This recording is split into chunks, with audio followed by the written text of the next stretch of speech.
environmental perspectives. He talks about environmental issues and the role of the United Nations and its global environment. His remarks to the John Birch Society took place in January and last about an hour 10 minutes.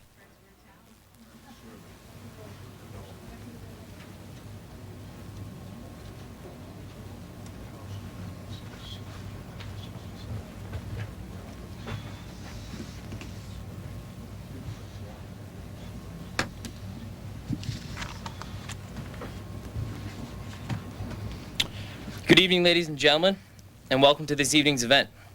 My name is Robert Willington, and before we begin, I would like to open with a prayer and then the pledge. To conduct the prayer, I would like to introduce Pastor Daniels, a chapter leader from Limerick, Maine. Pastor?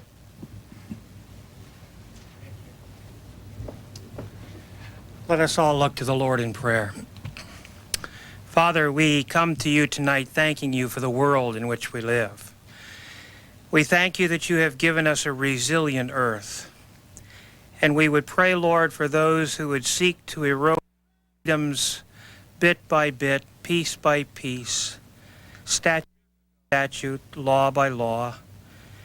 Lord, we ask if they use the guise of environmentalism, as we will hear about tonight, that you would cause us and many like us around this dear country to put a stop to that. We ask, Lord, that you might give us the knowledge and education that we need tonight to better combat the lies that are being told and expressed in the press and in the news, in any news media, and in our colleges and universities, that you might give us more education tonight in which we can go out and be better armed and equipped to handle that would war against the founding of this country and the freedoms that we have so wonderfully enjoyed in the last 200 years.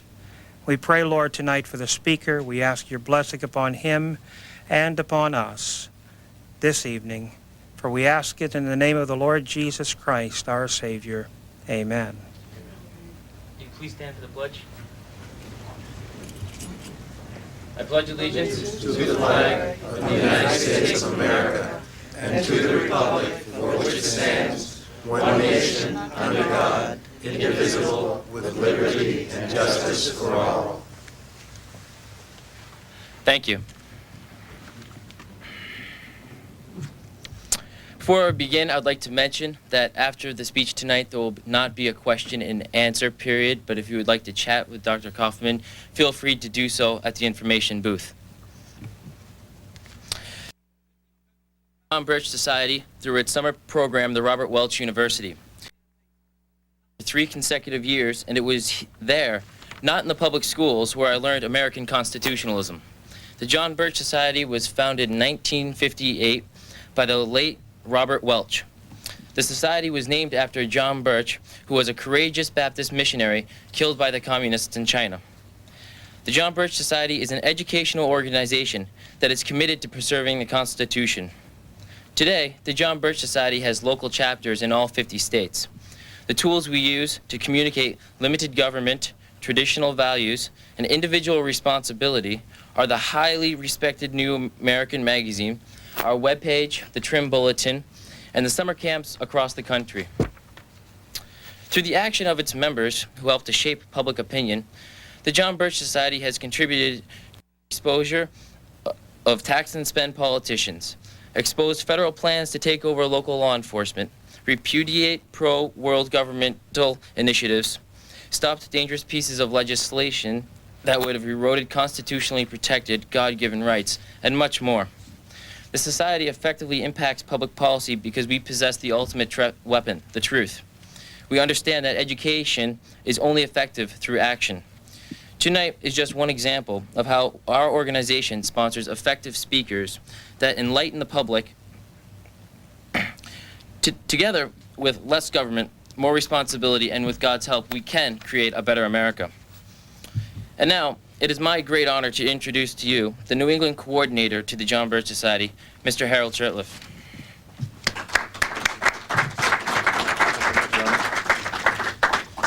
Before I introduce our speaker, I just have a few things to mention. all the information in the world is useless without the tools to make it available to other people. The information you're going to get tonight will really not have a lot of impact unless you take the material with you and go out and help educate others, and that's our mission. I want to recommend a few things that we have on the information table. One of them is Dr. Kaufman's book, Saviors of the Earth. It's a fantastic book, something that needs to be read. It should be in every public school in the country.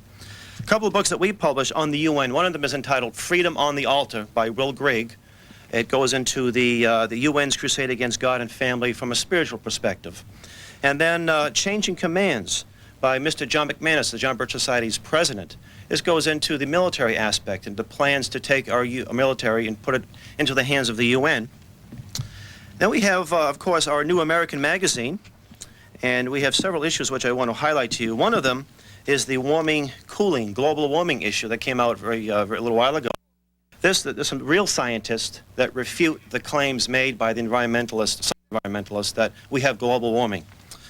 Then I call it the granddaddy of all New Americans. It's our conspiracy issue.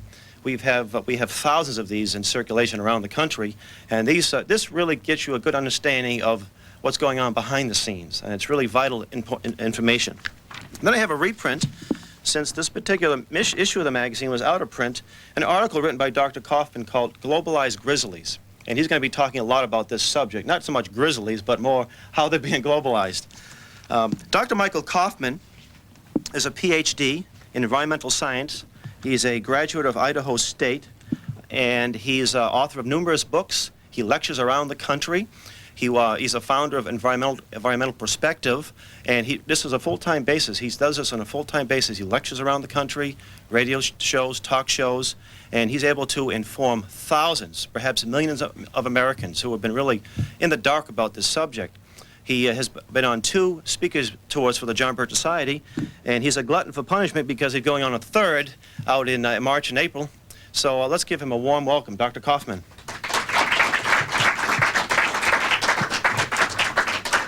Thank you. Well, thank you. It's a very big pleasure for me to be here tonight. I always enjoy coming down to this part of the country. I have family down here. My son lives just outside of Worcester, and that's where I'm going to be going tonight. So there's always an incentive for me to come down and enjoy what you have to offer here.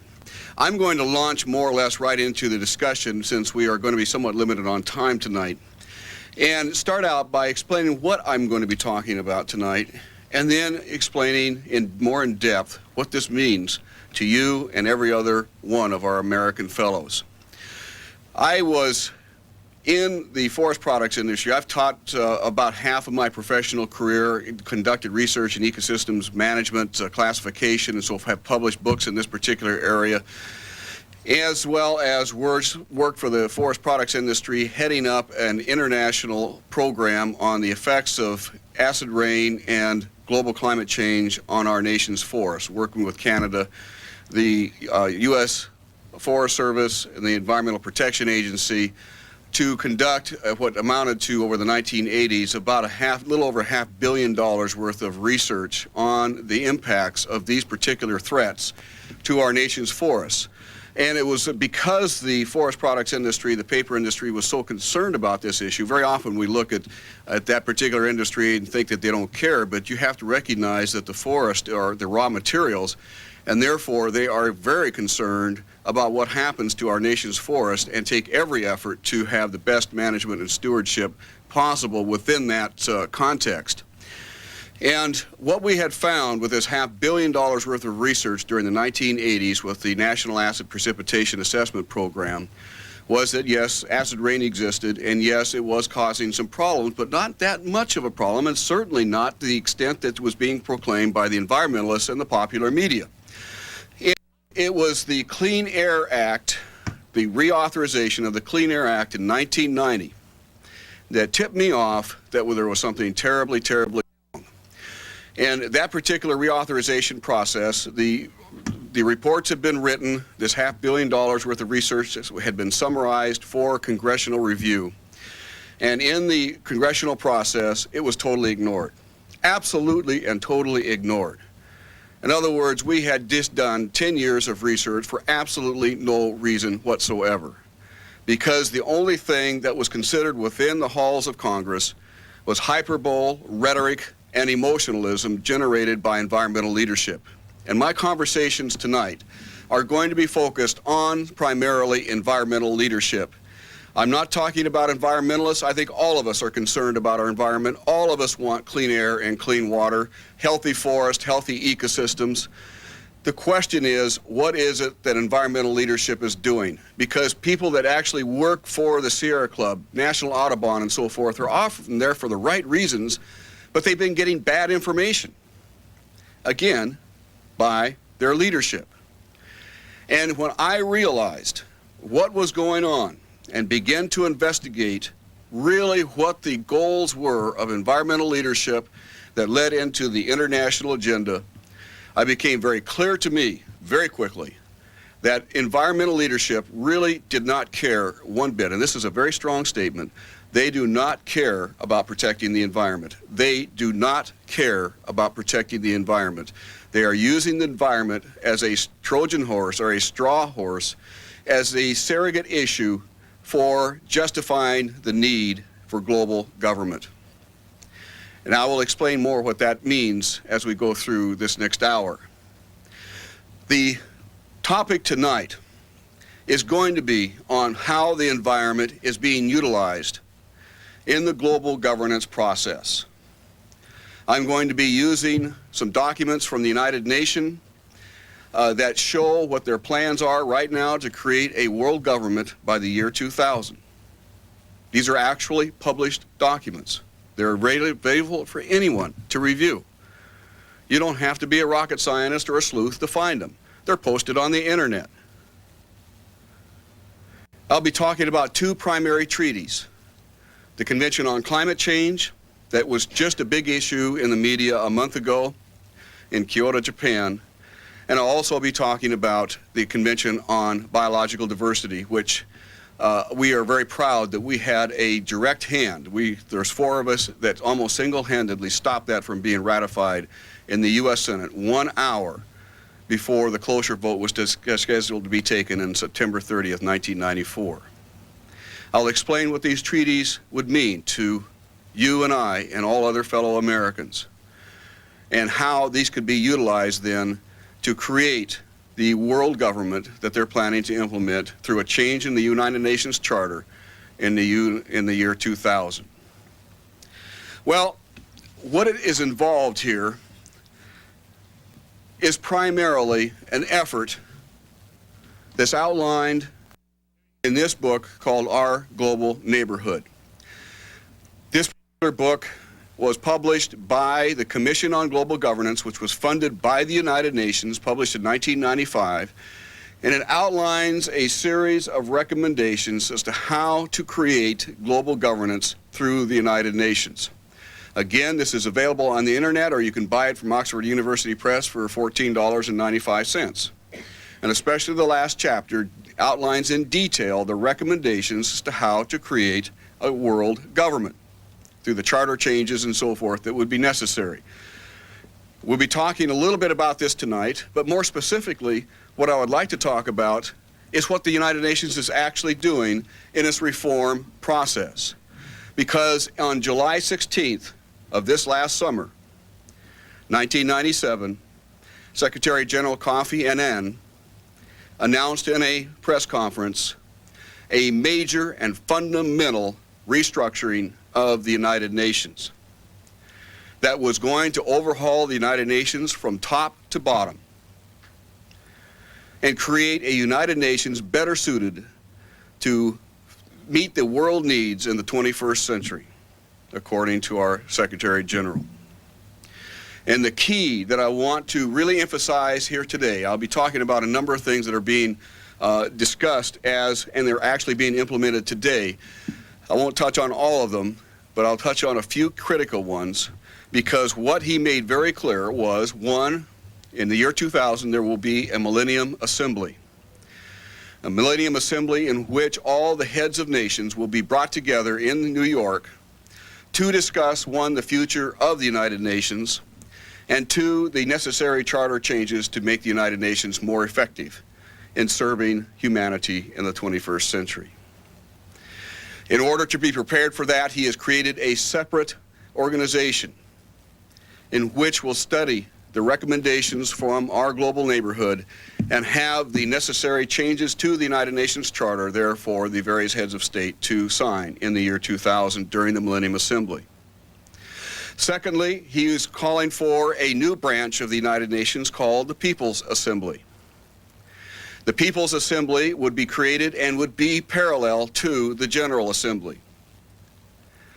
He would also expand the Security Council. He would like to begin the process of taking out the 5 permanent members of the Security Council and taking away the veto power of those 5 permanent members.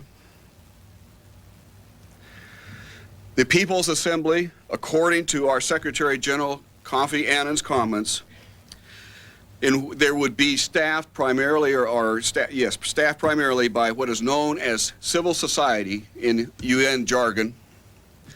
Civil society, again, in UN jargon, is made up of non-governmental organizations, are called NGOs. And of course, non-governmental organizations are those accredited groups that are not government related. They would be, for instance, the Sierra Club, the World Wildlife Fund for Nature, the World Socialist Party, the Planetary Citizens, and all of the socialist-oriented New Age environmental and socialist organizations in the world. In other words, the new People's Assembly would be made up of non-governmental organizations, not elected by you or I, but selected and appointed to represent us within the People's Assembly. And again, you don't have to take my word for it. You can go to the United Nations webpage, www.un.org/reform. Go to the Track 2 set of documents and read it for yourself. This is all being planned. Have you heard about this in your evening news? No. Have you read about it in the Boston Globe? No. And yet, it is a move on the part, what I call the internationalists, that will begin to take control over our lives. Because the United Nations, by establishing the People's Assembly and the General Assembly and taking away the veto power of the Security Council, creating a United Nations military force and disarming all of the rest of the world, these are all proposals that are being considered and implemented right now, would become the world government. Now, they're calling it global governance. You're going to start hearing a lot about global governance over the next 2 years. But folks, they will put this in very rosy context, and what they will begin to say is because we have such tremendous international problems, especially in the area of the environment, such as global warming, ozone depletion, ecosystem destruction, all of which cross international boundaries, that we must have the authority through international treaties to begin to bring nations together to find solutions. That's how they will phrase and couch the language that they will use. But beware. Always look for how they're going to be held accountable. And right now, what's being proposed, this could change, of course, in the next 2 years, but right now, what's being proposed, there is absolutely no accountability whatsoever to the peoples of the world. The United Nations would have absolute power over our lives with no avenue for redress on our part of any meaningful context. It's a very serious issue, and it's only 2 years away, and we're not hearing anything about it. One of the things that Secretary General Kofi Annan said in his press conference is that to make global governance work, the United Nations must, and I quote, make non-governmental organizations key operational partners and implementing agents of the United Nations. A vibrant civil society, he says, is critical to the processes of democratization and empowerment. And you're going to hear a lot about this context, too, of the new democracy, global democracy. It's not a democracy. We will not have a vote as private citizens, nor will our fellow world citizens. The democratization is within the non-governmental organization community called civil society, non-elective. And we must be aware of what they're trying to do if we're going to make our neighbors, our communities, and this country aware of what the United Nations is planning to do in the year 2000 so that we can begin to stop this process. Tragically, our Vice President has also begun the process of promoting the very same agenda. In his book, Earth in the Balance, our Vice President, Albert Gore, states this. He says, "I believe that civilization, our civilization, is in effect addicted to the consumption of the world itself." That's a pretty outrageous statement when you get to thinking about it. He goes on to say that he believes that our society is dysfunctional, that we cannot tell what right is from wrong. And as a consequence, we must, he says, the froth and the frenzy of industrialized civilization mask our deep loneliness for that communion with the world that can lift our spirits and fill our senses with the richness and the immediacy of life itself. He continues by saying that we must make the rescue of the global environment, or the earth, the central organizing principle for civilization. This means, he says, using every policy and strategy, every law and institution, every treaty and alliance, every tactic and strategy, every plan and course of action to halt the ecological destruction of the environment and to preserve and nurture our ecological systems. Minor shifts, he says, in policy, marginal adjustments in ongoing programs, moderate improvements in laws and regulations, rhetoric offered in lieu of genuine change. These are all forms of appeasement designed to satisfy the public's desire to believe that sacrifice, struggle, and a wrenching transformation of society will not be necessary. This from our Vice President, who was one heartbeat away from becoming president and may shortly become president.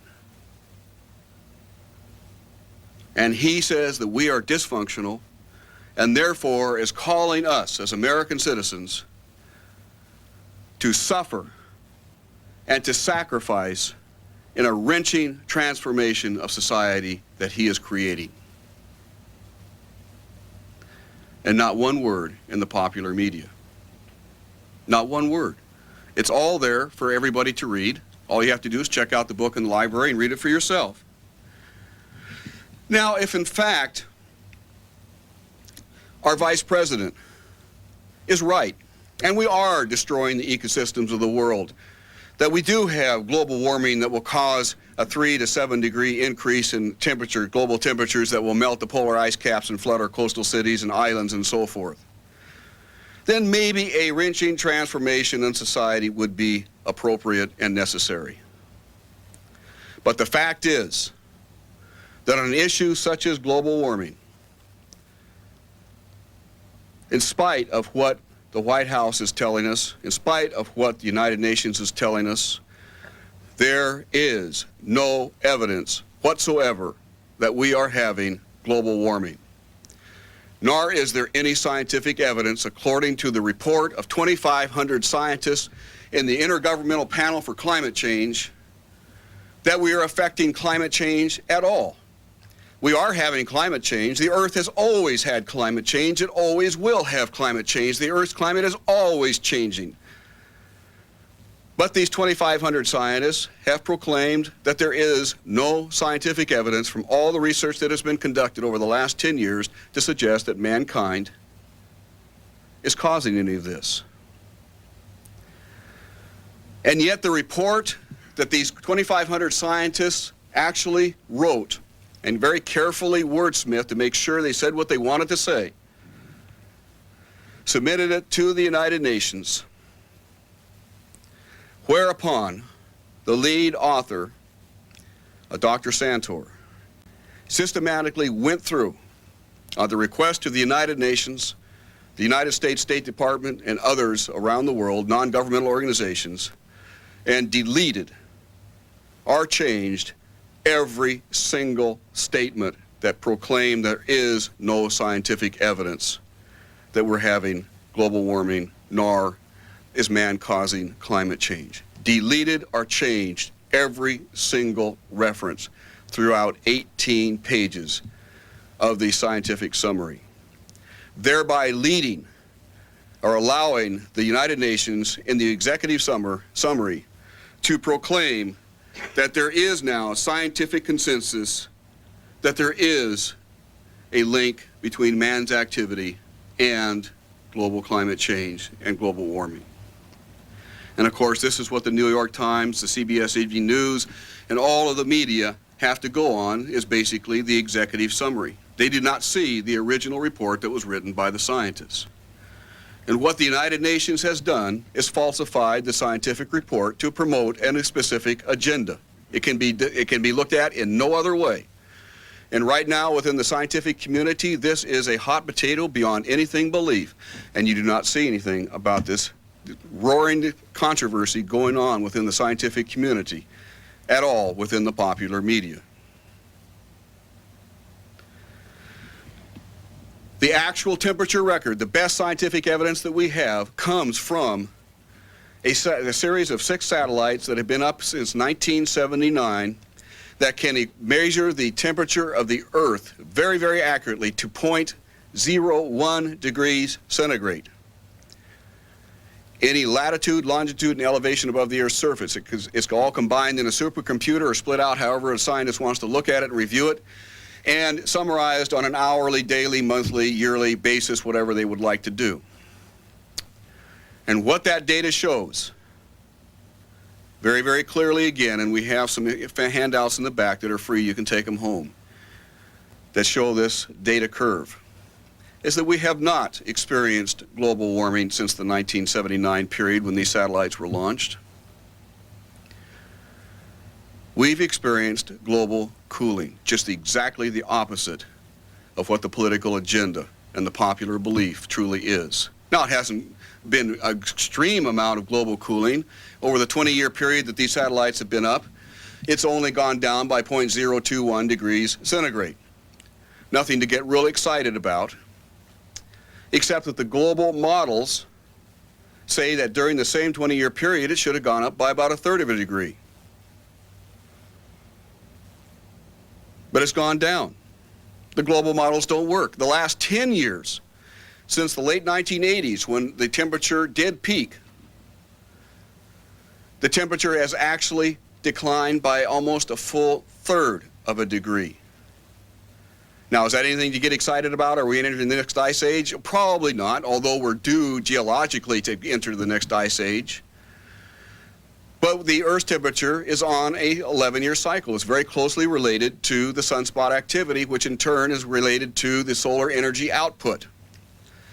And if you combine the solar energy output along with the Earth's rotation and the position of Earth relative to the sun, it explains over 90% of the variation of the Earth's temperature over the last couple hundred years. In other words, we're not experiencing anything differently than what would be normally expected given the energy output of the sun and the position of the Earth relative to the sun. The scenes that you saw in December of 1997 on your evening news of glaciers in retreat was taken of a glacier in Alaska that has a history on a 15-year cycle of advancing and retreating. Right now it's in a retreat mode. The temperatures in that portion of Alaska over the last 20 years have been colder than they have the previous 70 years. So how could global warming be affecting or causing that retreat? And many of you who are old enough remember that in the mid-1980s, late 1980s, you saw every night on the evening news how this very same glacier had advanced so rapidly, it was advancing 100 yards a day, and had literally come down to the ocean and sealed off a bay, trapping 7 whales within the bay. They couldn't get out. And they were afraid they were going to starve to death because they didn't have the food supply in that bay to last them. Do you remember that? It's the very same glacier. Now it's in retreat. Why? Because as it pushed forward, it moved down into an area just too warm. And now it's retreating. And it's also building up more ice at its headwaters, or head ice, I don't know what it's called, but up where it starts. And pretty soon it's going to start advancing again. And yet you were led to believe in December of 1997 by the popular media that this is evidence of global warming. And it's nothing more than a natural phenomenon. In fact, 55% of the glaciers and the ice caps in the world are now growing rather than retreating. The evidence is there's been several research projects over the last 2 years to define whether or not we're having more extreme climatic events and if there are more of them, and they're not. The climate isn't any more extreme now than it was 60 years ago. Nor are we having more extreme events than we had 60 years ago. We're having some more extreme events than we did 20 years ago because for the 1960, 70, and 80 period, we had a lull in the climatic regime of the Earth that we did not have as many extreme storms. But compared to 60 years ago when we had no greenhouse gas emissions and so forth, it's the same today as it was then. We're not having global warming. And yet, over the last year and a half, as the Executive Director of Sovereignty International, we have had representation in Germany and in Switzerland during the negotiating sessions of the Climate Change Convention that was in Kyoto this past December. With the assumption of all those who are present that global warming is occurring. And there was not a consensus, there was not anything that was agreed to during that period of a year and a half by the various nation states. And in fact, when it came out that there was a scientific consensus that we were having an effect on climate, our organization addressed and challenged on the floor Secretary Michael Kudahar, the Secretary of the Climate Change Convention, as to how he arrived at his decision that the consensus had been reached, that there is a discernible effect of human effects on climate change. His response, he says, consensus is not unanimity. Consensus is what the president says it is. In other words, it's what he decides it's going to be at any time he decides it's going to be it. That's how the United Nations works. This is our future, folks. If they're able to get the charter changes through that are necessary to make it into a world government. And just because they call it global governance, don't let that fool you. Government under any other name is still government. And in this case, it's a totally non-elective form of government with incredible powers over our lives. When you consider that the Convention on Climate Change, the Convention on Biological Diversity, the Convention on Discrimination against women, the Convention on the Rights of the Child, the Convention on Desertification, the Convention on Sustainable Development, and the Convention on this and the Convention on that, when you put all of those together and you look at what they require, the various nation states, is that we will no longer have our sovereignty.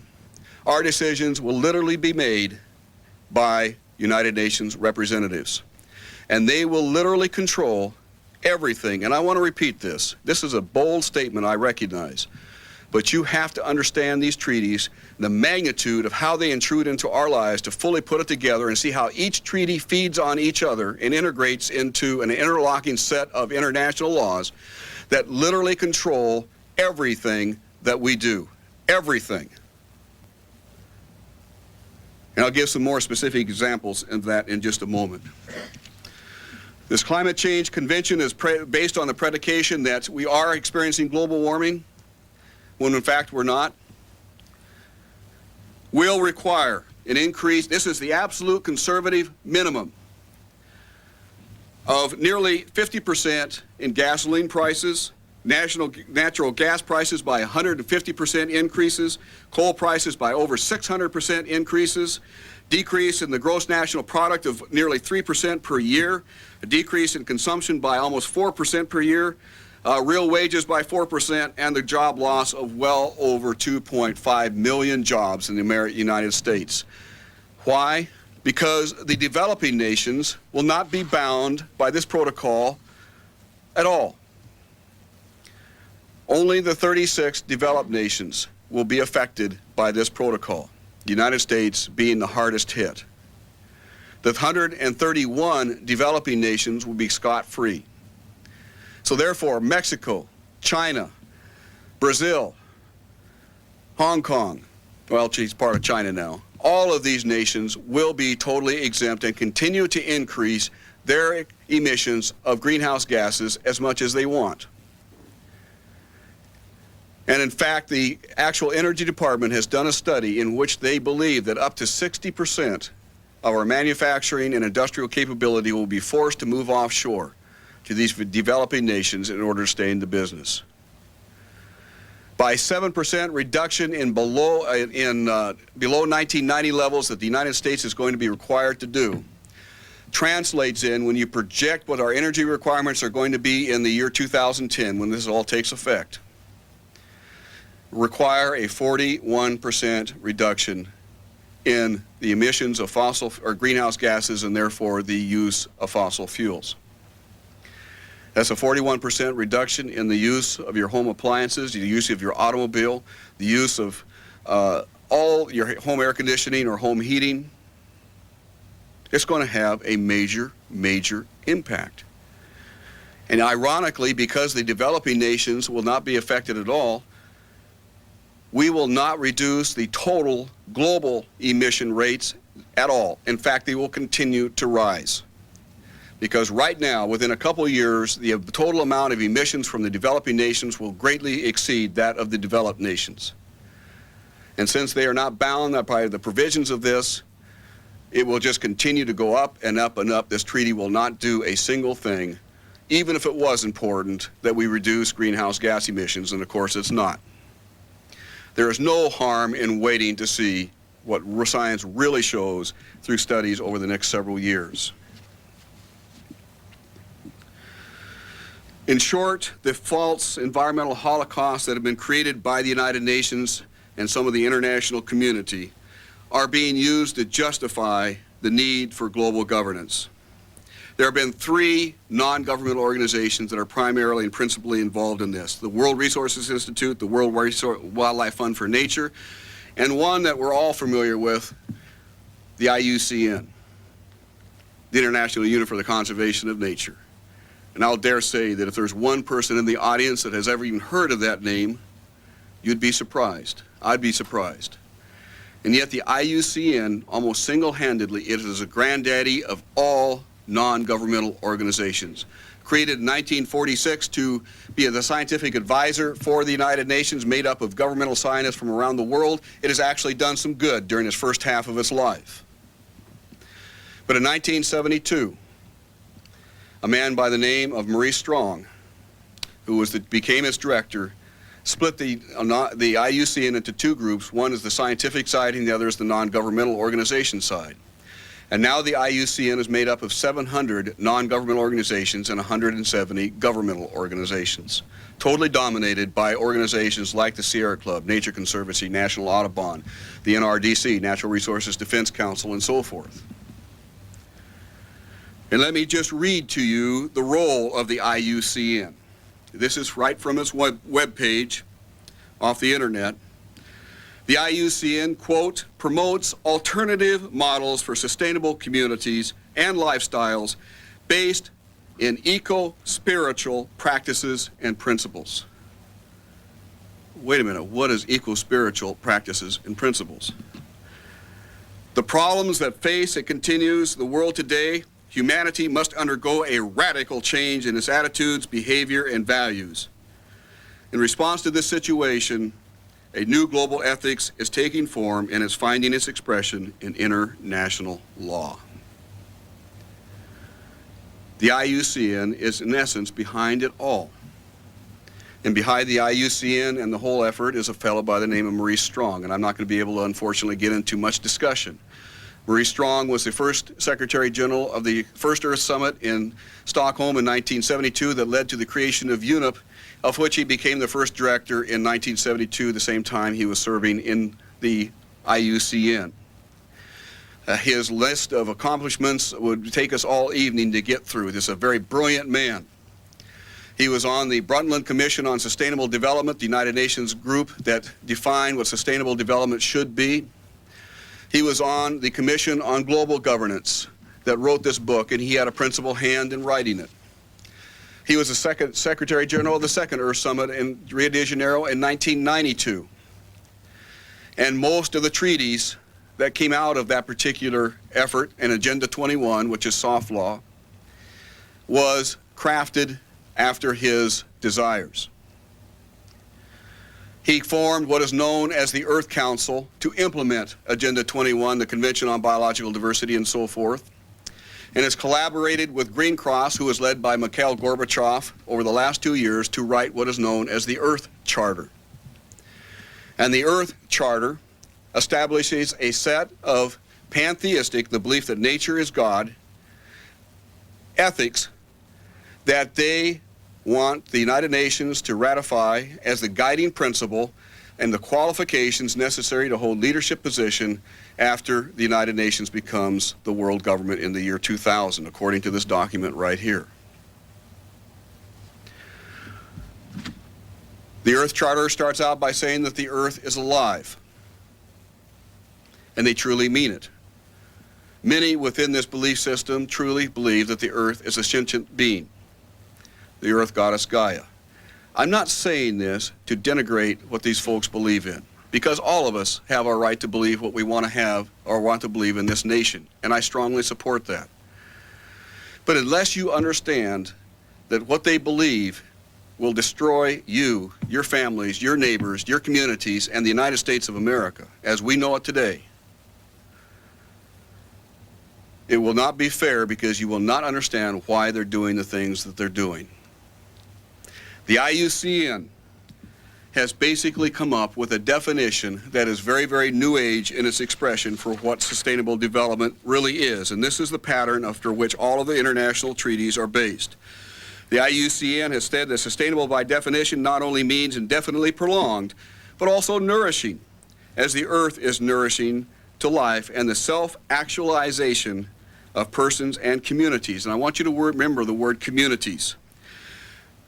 The word development need not be restricted to economic activity, but can mean the evolution. The evolution, the word in evolution is to them the same thing as reincarnation.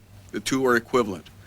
And again, I'm not here saying that to denigrate what they believe, but you have to understand why they believe it to understand what I'm going to read you out of another United Nations document in a moment.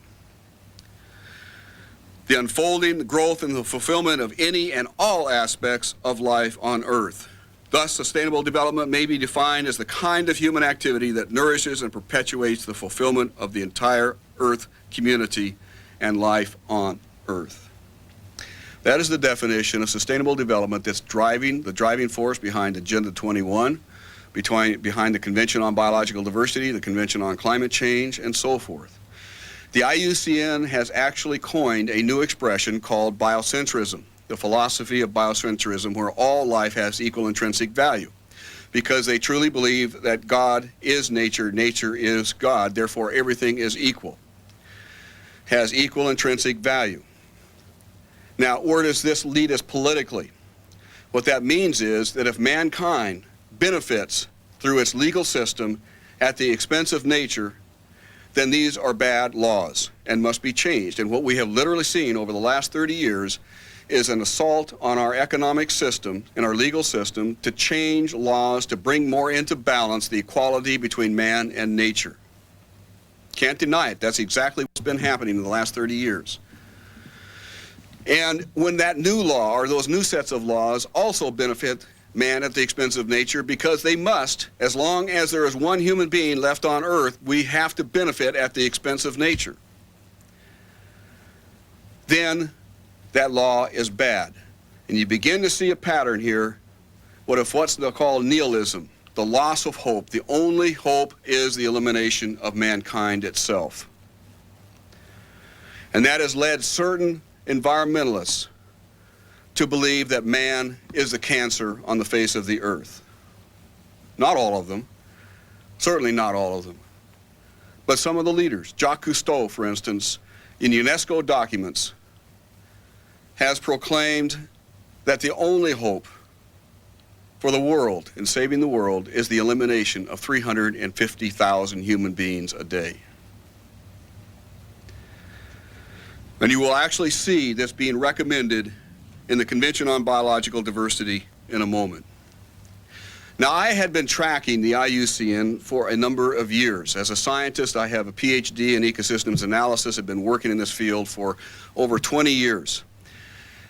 And wondering where all of this was coming from. Because it was the IUCN that wrote the Convention on Biological Diversity. It was the IUCN that had a hand and played a key role in writing the Framework Convention on Climate Change. It was the IUCN that right now is writing the Convention on Sustainable Development. It was the IUCN that led the effort to write the Convention on Desertification, and so forth. They are at the heart of all that we're seeing right now. Well, who is this IUCN? Not only is it the Sierra Club, Nature Conservancy, National Audubon, and so forth, but it's also the Federal Environmental Protection Agency, the U.S. National Park Service, the U.S. Fish and Wildlife Service, NOAA, the U.S. Forest Service. All of the federal land management agencies are those agencies having responsibility for land management regulation in the United States. And what this has allowed them to do is to systematically, behind closed doors, which would be illegal within the United States, that our federal agencies are able to sit down at the same table with these non-governmental organizations such as the Sierra Club and develop their eco-spiritual agendas and strategies to implement on the American people.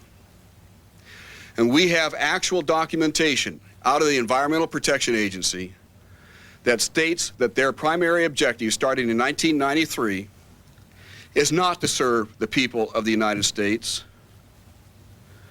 but fundamentally to meet, to implement, to be responsible in implementing the international agenda. It says that very clearly in these in-house documents, that they have to take a leadership position in implementing the Convention on Biological Diversity, and hadn't even been ratified in the U.S. Senate yet. That through the White House, the various goals and objectives of the international environmental agenda must be implemented through changes in policy. That federal bureaucrats had assumed upon themselves to actually change United States policy. Says it right in these documents. Now, according to the Constitution, the only body in the United States that has the authority of changing U.S. policy is the United States Congress. And yet they are assuming that responsibility, and I can go into example after example to show how they have done this in a way that has totally gone around the congressional process, totally violated the intent of Congress in passing laws such as the Clean Water Act, the Clean Air Act, the Endangered Species Act, and so forth, in a way that are putting your fellow Americans in prison for as much as 3 years for violating laws that were never intended by Congress but are part of the international agenda. And so what we see is the IUCN, with tremendous powers, created and actually wrote the Convention on Biological Diversity, except there was no science to justify that. And as a consequence, they created a brand new science. The IUCN literally created a brand new science. Since the leadership of our various federal agencies and the leadership of these non-governmental organizations collaborated as to how they were going to do it, they were very effective. And it's called conservation biology. In 1980, none of our federal policy, none of the international policy was to the natural processes. That's what conservation biology is predicated upon. There is absolutely no scientific basis of which to base it upon. It's nothing but theory. In fact, all of the science, over the last 3 years that has been directed towards answering this question has shown that we can destroy ecosystems. Please understand, and we have demonstrated we can destroy ecosystems. Man has that capability. After all, when the Cuyahoga River could burn, it was so polluted, I would say we destroyed the ecosystem of the Cuyahoga River. That's not the issue. We have a problem. We do have environmental problems that we need to address. The question is, how do you go about doing it? And the fact is that you can use, we've had almost 100 years now of scientific efforts to determine how to best manage our aquatic and terrestrial ecosystems. Can we learn in the future? Of course. We can always improve in the future. But we already have demonstrated that we have more forests, we're able to grow better forests, or healthier forests and so forth, with much more biological diversity through good scientific management than by letting nature take its natural course. In fact, every single research study that shows or looks at natural ecosystems versus managed ecosystems using good management practices shows that biological diversity is always enhanced with good management practices. Nature doesn't necessarily always produce the finest ecosystems. And we should know that. All we have to do is look at medical science for human beings. The natural way is not always the best way. And so forth. They created a brand new science based on their pantheistic viewpoints that they then thrust into the national arena, and by the year 1990, every single federal policy was based upon conservation biology. And all international policy was being based on conservation biology, which then opened the door for 1992 and the Rio Earth Summit, where you had all of this plethora of new treaties and agreement, Agenda 21, the Framework Convention on Climate Change, the Convention on Biological Diversity, and all of these other conventions that were based on these eco-spiritual practices and principles and conservation biology. It was all done by the IUCN. And there was one other piece of information that I was aware of, and that is that the IUCN, through the Society of Conservation Biology Leadership, created a brand new proposal called the Wildlands Project. And the Wildlands Project purports to set aside 1/2 of America, 1/2, into core wilderness reserves, as well as interconnecting wilderness corridors so the animals have free rein. They will never meet a road or anything else to block their path. 1/2 of America would be set aside in these, all surrounded by buffer zones. The corridors would probably primarily follow either ridge tops or riverways. Now, knowing that the IUCN did all of these various things, even though to the casual eye it looked like they're coming from totally different sources, and the fact that the Biodiversity Treaty, or the Convention on Biological Diversity, was only 18 pages long, only an outline, a skeleton of a true treaty, Senator Helms basically said that this is nothing more than a preamble. The implementing language was going to be written after the treaty was ratified. The United Nations was saying, trust us, we'll write this. And what we did, President Bush refused to sign this treaty because he had no idea of what was going to cost the American people. President Clinton signed it immediately upon entering office. He went through the Senate Foreign Relations Committee and came out with a recommendation to ratify with one negative vote from Senator Helms. The first time it was to be hit the Senate floor for cloture vote and for ratification was on August 6th. Nobody was aware that this was happening. I was desperate. I knew that the Article 8 of this treaty, and I'd been telling the Senate for this for a couple of weeks, Article 8 says they were going to be setting aside protected areas. They would be developing the legal regulatory framework to protect these areas. It was identical to the Wildlands Project, using more soft language. Since both documents were written by the same people, it was the natural assumption that the treaty was going to implement the Wildlands Project, especially if you understand their belief system. I could not convince the Senate of that. The Senate says in its infinite wisdom, where does it say Wildlands Project? And it didn't. And I couldn't prove it. But what I did, I sent out 4,400 faxes through the Alliance for America fax network on August 3rd, 1994. in a desperate last-ditch effort to try to get enough people to call in the Senate to create enough question to delay this vote that was scheduled for the 6th of August. Nothing prepared me for what was going to happen the following day. By noon, I had gotten a call from the Senate Policy Committee asking me what in the world I had done. Why? Because the Senate was being inundated with phone calls. And I said, hallelujah. With questions by citizens just like you, asking what in the world the Senate was even considering this kind of a treaty without us knowing about it. By that evening, by 5 o'clock, we got another phone call because our phone number was on this fax alert. And the Senate was desperate. Desperate. We had totally jammed the Senate phone lines. You couldn't get a call in, you could not call out. The Senate was, in essence, shut down.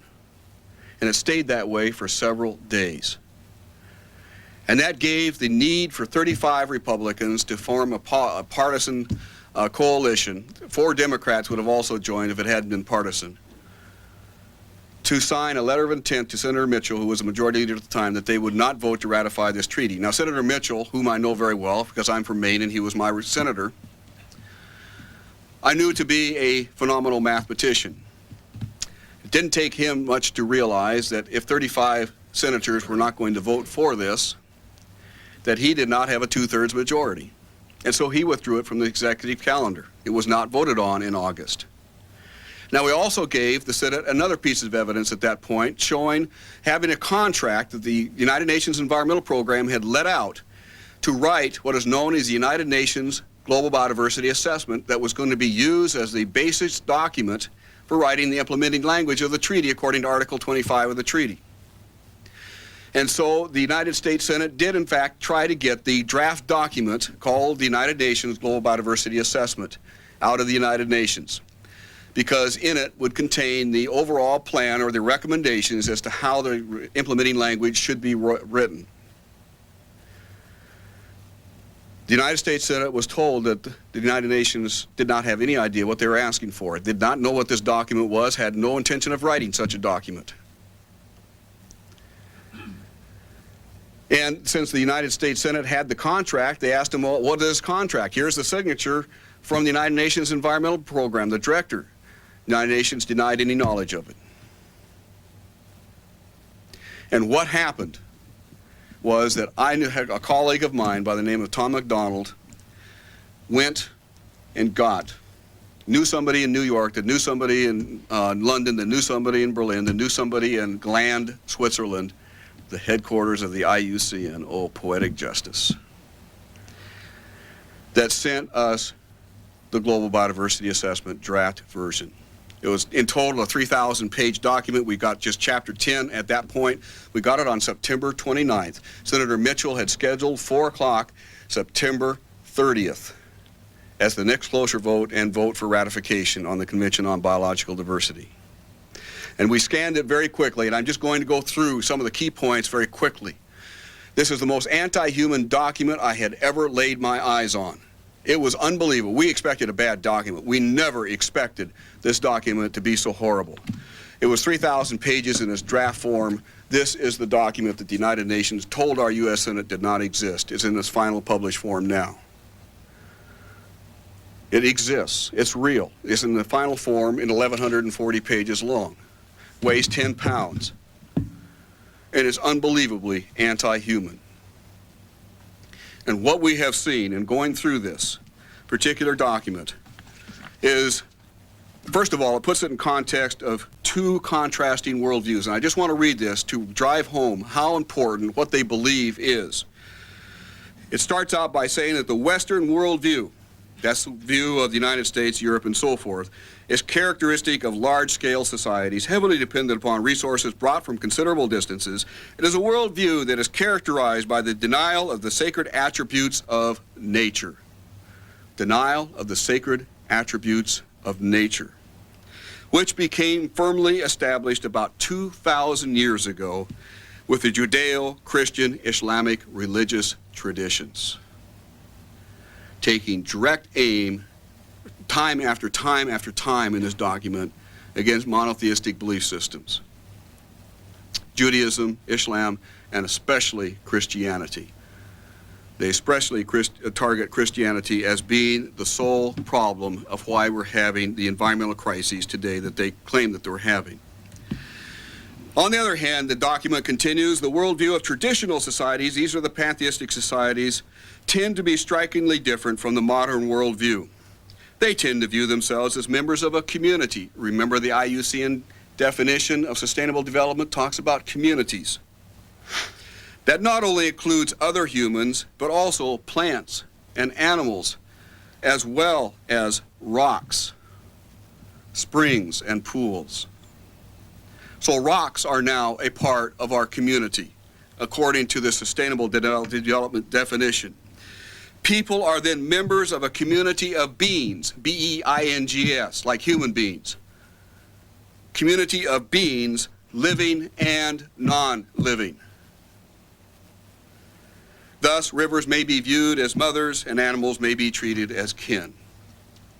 And they go through and establish the need for going back to the old traditional pantheistic societal ways, which include the fact, obviously, that we're overpopulated. And they give two solutions to their perception that the earth is overpopulated. They said if we want to maintain the continued population of about 6 billion people, there is one way we could do it, and that is that we can go back to an agricultural world in which most human beings are peasants. Their word, not mine. If we don't like that, in contrast, it says that in an industrialized world, such as in the North American continent, i.e. the United States, if we want to have an industrial world with our standard of living, the carrying capacity of the earth would be 1 billion human beings, or the elimination of 2/3 of all human population. When we showed that to the Senate, they got rather excited. These are the only two solutions that they offered to put into the implementing language. They talked about the fact that property rights must go. They must be allocated up to the United Nations. And that property rights would be allocated on a basis of what they call usufructuary permitting or rights. What is usufructuary? I didn't know. I had to go look it up in the dictionary. I thought it was a swear word. Usufructuary was first coined in the old Roman Empire. It means the Caesar owns everything, and he allocates out on a permitting basis, permit system through the various governors in the various provinces of the old Roman Empire, the rights to grow your corn, the rights to do this, the rights to do that, build your home, business, whatever it is always on a permit basis. Property rights is on a permit basis, not the way we have property rights according to the Constitution of the United States. The one thing in this document that was the coup de grace, because we had been telling the Senate all summer long that this was the Wildlands Project that's planning to set aside 1/2 of America into wilderness areas and wilderness corridors, all surrounded by buffer zones, is that in the last chapter it states that biological diversity will be protected as modeled by the Wildlands Project. And I had spent literally hundreds of hours as an ecologist and as an ecosystem specialist developing a series of maps that showed what the Wildlands Project would look like. We took this document, FedExed it down to the U.S. Senate on the evening of the 29th of September, and maps that were much cruder than this at the time, but showed the Senate what the Wildlands Project would look like. And those were entered out into the U.S. Senate floor by K. Bailey Hutchinson of Texas at 3 o'clock in the afternoon, this evidence, showing what this treaty was ultimately designed to do. Realizing that the Senate, he would never get a 2/3 majority, Senator George Mitchell withdrew it off of the executive calendar. It was never voted on. And you had 4 individuals that stood up, spent a lot of their own time and money to stop this fundamental agenda, and it worked. It's back in the Senate Foreign Relations Committee now, under the auspices of Jesse Helms, where he has said that he would not let this treaty see the light of day as long as he remains chairman. That's not going to be forever, folks. We still have the problem. but it begins to show you the impact of what this agenda, what these people want to do to every single American, indeed to every citizen of the world.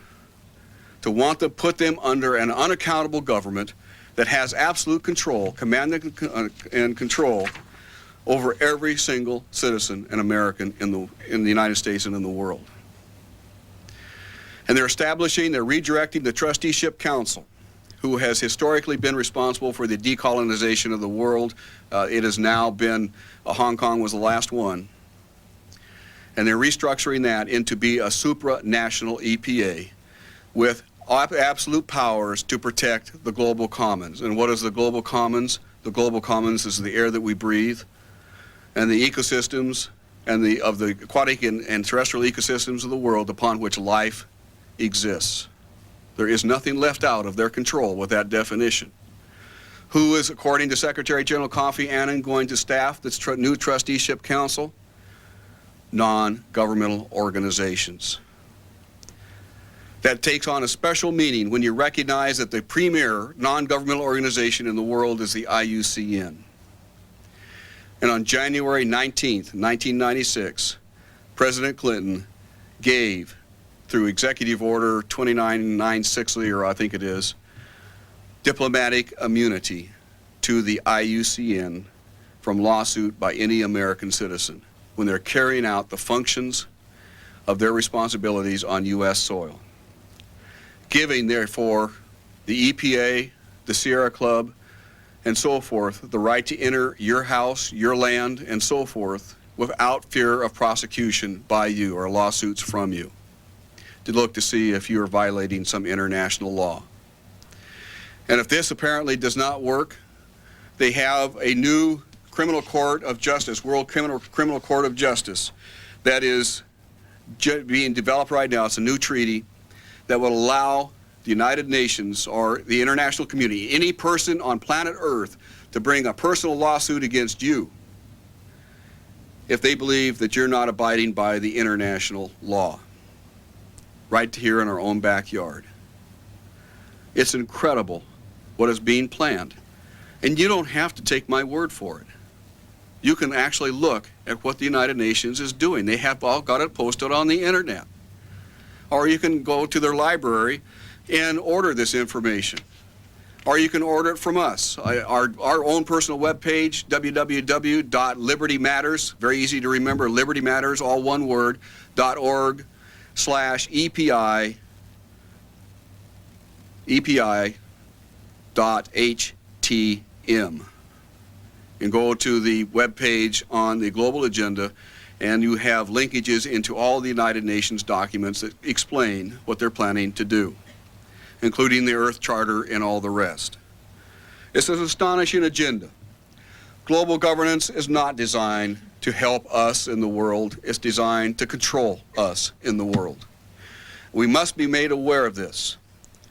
If ever there was a time in American history for Americans to stand up and be counted, that time is now. Each of us has a responsibility to share this information, to become informed, to become educated, to get these documents, to review them so that we know what we're talking about. Go to our congressmen and women and tell them not to ratify any single United Nations treaty, because the intent, while it sounds wonderful and glorious, is to literally destroy our national sovereignty and our individual freedoms and liberties guaranteed by our Constitution. It's up to you and I. We can expose this. We can stop this in the next 2 years. But if we fail to, and they're able to get a new United Nations charter, and with the power to fund the United Nations independently, we are in for a long, hard struggle. Thank you.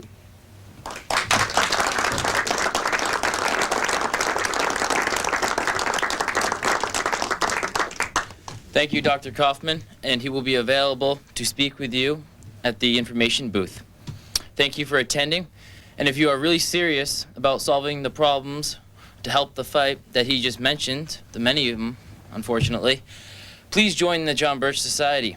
You will receive a lot more education just like this. And if you're not on our mailing list, please sign up at the booth over there as well. Thank you for attending. God bless and have a safe ride home.